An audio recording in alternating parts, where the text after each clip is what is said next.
thank you for making World News Tonight with David Moore, America's most watched newscast. Tonight will still be cold, but actually way warmer than it's been over the past couple of days. We're actually staying above freezing, along with a few light showers overnight. Then as we go into the weekend, the very cold air moves back in, but we will warm up big time next week. All those details are coming up. Right now, News Channel 6 at 7, vowing to rebuild how a local manufacturing facility destroyed in a tornado is recovering. Also ahead, January is National Human Trafficking Month, what the Georgia Attorney General is doing to crack down. And the search continues for Augusta's next administrator, why city leaders say they don't have a final decision yet. Your news at 7 starts now. Live from Television Park, this is WJBF News Channel 6 at 7. Good evening. You're watching News Channel 6 at 7. I'm Bria Smith. Thanks for joining us. We'll get to those top stories in a moment. It's time now for a first look at our weather. Here's meteorologist Jenna Petracci. Jenna, I'm looking forward to some sun. Yeah, me too. At least it will be nice and sunny over the next several days. That'll help make these cold temperatures feel a little bit more bearable. Here's a live look now at our Terry Lambert Hyundai Skyview cam. Skies are still mostly clear. Winds are completely calm. Here's a live look at our Terry Lambert Hyundai Skyview cam over at the airport. Satellite and radar showing the high-level clouds moving in. We don't see any rain yet, but we will see a few showers overnight tonight. And those are just to the west of us now. Also some snow up towards the north, but we will not be impacted by any snow or any winter weather. We are going to be too warm tonight, so no worries there. This is just going to be some very light rain. Our temperature today was 57 degrees. That's pretty much right on track with average. However, our low temperature, a different story. Well below average. We were only at 21 degrees in Augusta this morning. Right now, already down to 40, 47 in Thompson and Evans, 43 in Swainsboro. Aiken, you're at 44. 46 in Crawfordville, 45 in Washington. So it is chilly, but also much warmer than it was last night. 7 degrees warmer in Augusta, 14 degrees warmer in Lincolnton. And as I mentioned, the winds are completely calm, so that's also helping to make it feel a bit warmer outside. Any winds coming in are from the south, so tomorrow, once again, will be a bit of a warmer day with temperatures making it into the 50s and those winds up to 30 miles per hour for the wind gusts. So we do have a lake wind advisory Friday morning through the evening hours with temperatures starting out in the low 40s.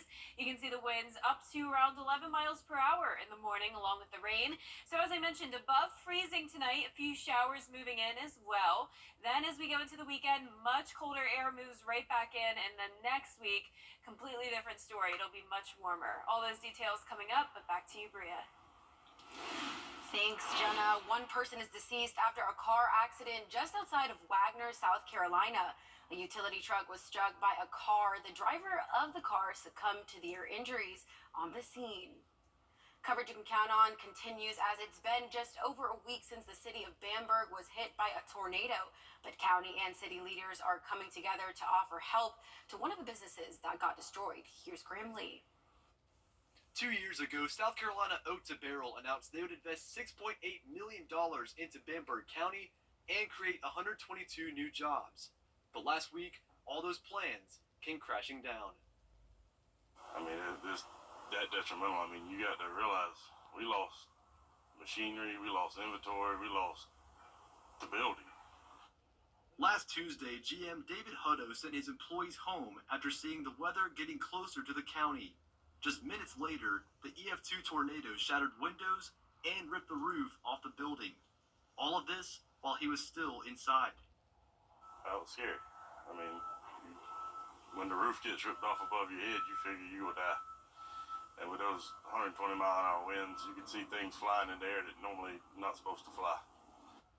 The tornado left the business completely destroyed, but city leaders are stepping in to help, as Oak to Barrel has been a tremendous asset for the community. They were what I like to call maybe a Renaissance team that come into our area, bringing back manufacturing into this area. Manufacturing is a big thing as it relates to economic development in any area, and so we're grateful to have them here. We just need more facilities like that, or industries like that just create jobs. So it's just wonderful, and they're concerned about their employees at this point because they're going to be out of work for quite a while, you know. So we're trying to work with them to make sure those employees are taken care of and they can retain them. Hutto says they hope to stay here and rebuild, but that can only happen if they get the help they need from the county and the state. In Bamberg, Graham Lee, WJBF, News Channel 6. State lawmakers in the South Carolina House approve a bill that would ban gender transitioning procedures for minors.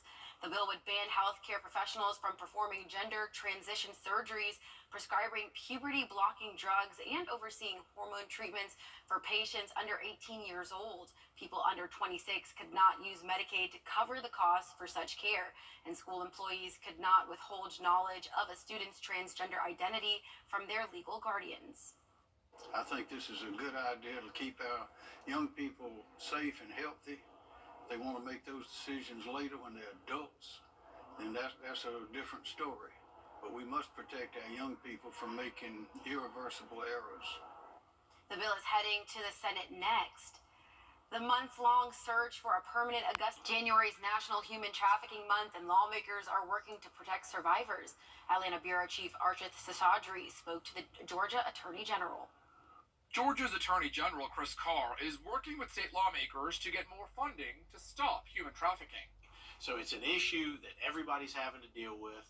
We are dedicating the resources and the time to go after those that are buying and selling kids for sex. Last year, the Attorney General says the state's Human Trafficking Prosecution Unit rescued 129 victims and secured 29 convictions. With the Grace Commission bringing together those that are involved in restoration of victims, with those that are focused on training and education, those that are legislators that can change our laws to focus on ways we can continue to support those that are most vulnerable. Georgia Governor Brian Kemp signed 8 bills last session to toughen trafficking laws and support victims. One of the cases that we had this year that was unique is that we indicted an individual for trafficking a disabled adult. So yes, it's oftentimes kids. We talk about domestic minor sex trafficking, but we're also talking about vulnerable adults as well. State leaders say with a busy airport, large sporting events, and connected highways, it makes it easier for traffickers to transport victims quickly. Human trafficking is an issue that everybody's having to deal with around the world. Yes, we have to deal with it, but so does every other city, every other state. So we are seeing it largely in Atlanta. We are seeing it in other parts of the state as well. But the most important thing to remember is, we are a state that we have a great logistics network for business. Unfortunately, criminals can use the same thing to sell guns, drugs, and human beings.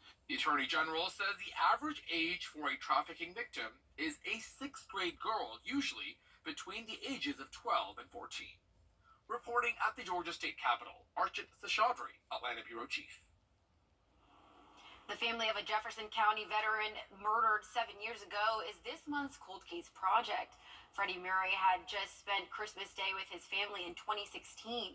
The 32-year-old left his parents' home that evening and went home to his Green Meadows apartment in Rennes.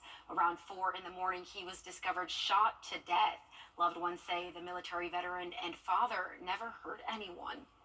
I don't hate the person. I've forgiven the person. And I pray for the person. I pray that that person would turn themselves in so that they can be all right. And I don't think they're going to be all right until they face what they've done. There is a reward in this case. You can watch the full cold case project on Freddie Murray on our website at WJBF.com. Up next, a burn center patient returns to Augusta.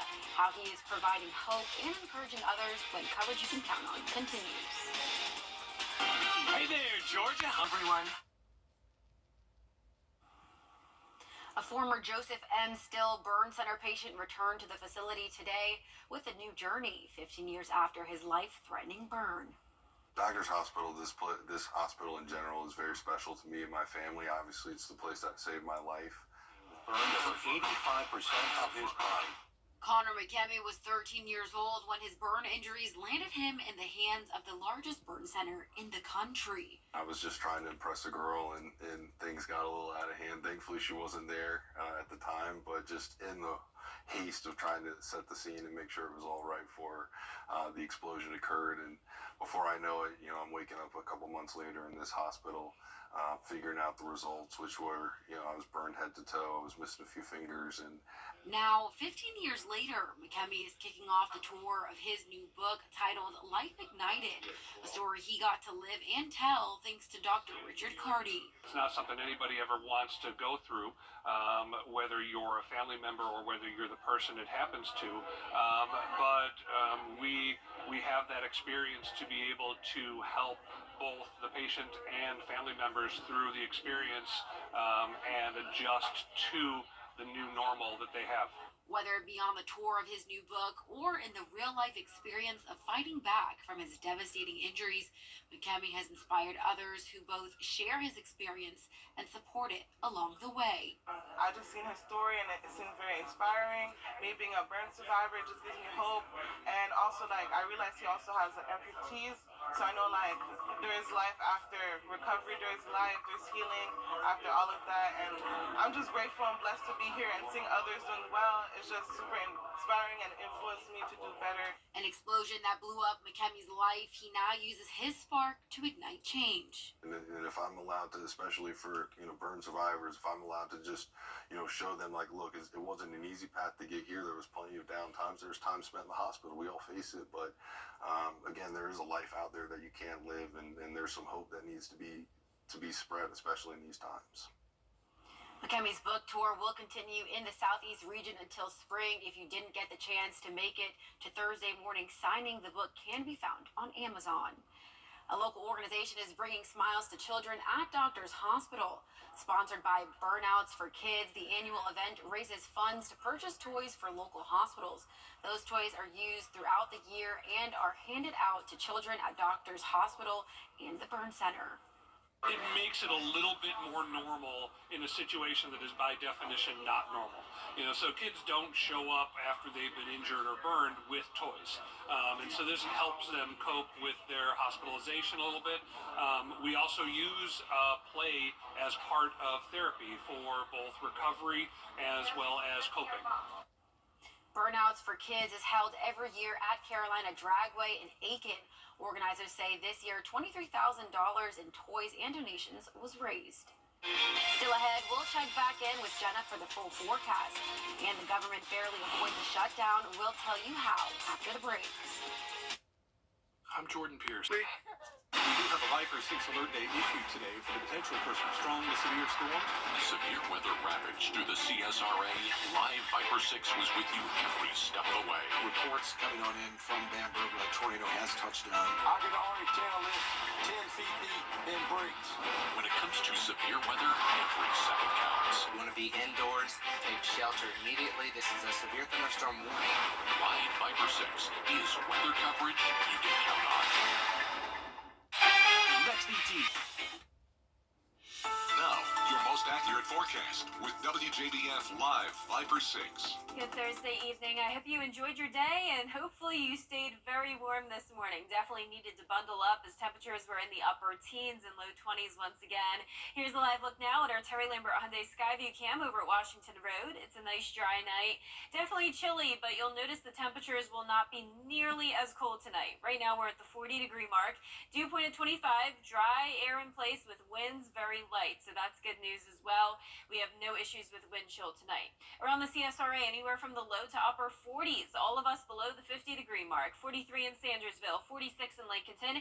Aiken, you're at 44, 48 in Allendale, and 43 as well in Swainsboro. You can see the clouds starting to close in on us. It will become mostly cloudy tonight, along with a few showers moving in. Now, the key word here is that these are rain showers, not snow, no ice, nothing like that to worry about tonight. It'll be way too warm. Here's this low pressure system moving in. You can see the showers now over in northern Alabama. That will move into our way tomorrow morning, along with temperatures once again a bit on the warmer side tomorrow, making it into the 50s thanks to a southerly wind ahead of that cold front. So 6 a.m. a.m., we'll see some showers, 41 degrees. That's 20 degrees warmer than it was today. Then we'll warm up into the 50s, but because of these winds, it will feel more like the upper 40s throughout the majority of your Friday. There is a lake wind advisory that goes in effect tomorrow morning, lasts through the evening, and this is for winds gusting up to 30 miles per hour. The winds will also stay pretty strong going into our Saturday, so we'll have a low of 21, but it will be feeling more like 10 to 15 degrees. A beautiful sunny weekend, though, barely making it into the 40s, and then on Sunday, even colder air moves in, low of 16. The winds will be lighter, but it really doesn't take much wind to make it feel like 10 degrees or lower. Now, it could be worse, though. I want to remind you that our lowest temperature ever recorded in Augusta was, believe it or not, -1 degrees, set back in the 80s.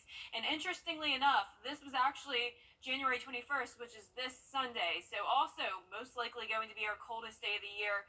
This year will be Sunday at 16. High temperatures will start to climb, though, very quickly. 54 next Monday, 64 on Tuesday, eventually into the low 70s. Futurecast tonight showing the cold front moving through. Showers overnight until around 7 a.m. Then we'll clear out. Northerly wind starts to come in, bringing in all that cold air. Not even seeing any clouds all weekend long. It'll be nice and sunny. Here's a closer look at home. Clouds with the rain, all of it very light and scattered activity. This is all overnight, so you really won't even notice it. And it's pretty much out of here by 6, 7 a.m. Just some lingering clouds the rest of your Friday morning. Lows tonight in the mid to upper 30s. Highs tomorrow will be in the upper 40s through mid 50s. Definitely a cool day, but once again, it will be warmer at least, because then notice as we go into the weekend, our highs will be in the low 40s. Viper 6 alert day for Sunday due to that temperature of 16 degrees in the morning. Next week becoming cloudy, rainy, and much warmer. Highs will be into the 70s. Back to you, Bria. Want to start the new year service?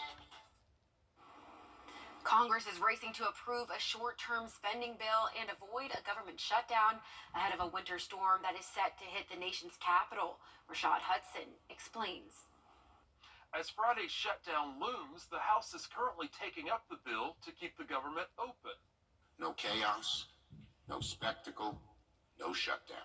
Congress is moving forward to keep the government open until early March. Getting here wasn't easy. Senate Majority Leader Chuck Schumer says failing to fund the government would have hurt veterans, farmers, and middle-class families. And West Virginia Republican Senator Shelley Moore Capito agrees. It's a road to nowhere. Nobody benefits. But Kentucky Republican Senator Rand Paul slammed his colleagues for passing a stopgap bill instead of a long-term federal spending plan. Today we are gathered once again to kick the can down the road. Even with this agreement to keep the government open for now, lawmakers and President Biden are battling over a separate national security package that would include funding for Ukraine, Israel, and the Sun. Reporting in Washington, Rashad Hudson, back to you. Coming up, a 30-pound cat finds a home. We'll tell you about it after the break. 9 of the worst possible. A Virginia cat going viral for his plump, fluffy frame has found a forever home. Weighing nearly 30 pounds, the Richmond Animal Shelter says the feline has the best belly in town. The 2-year-old cat was given a Wendy's-inspired name, one frosty too many. The animal shelter described him as being 28.5 pounds of pudge with a side of crankiness. It only took a few days for Frosty to get adopted. Oh my goodness. It's probably bigger than your dog. Yeah, definitely. Onyx is only 17 pounds. I don't really like cats too much, but I probably would pet that one, especially because it's got a Wendy's name. Oh yeah, it's so cute. I'm not a big cat person either, but I like that cat. Exactly. Well, for our forecast this week, it's going to be cold. It will be warmer tonight, though. Low of 36, so at least we're above freezing, along with a few showers overnight into early Friday morning. Then this weekend, plenty of sunshine, barely making it into the 40s, though. And then notice we'll go down to 16 Sunday morning, and then much warmer next week. Alrighty, thanks, Jenna. We'll see you again at 10 on MeTV. We're always with you at WJBF.com. Entertainment Tonight is next.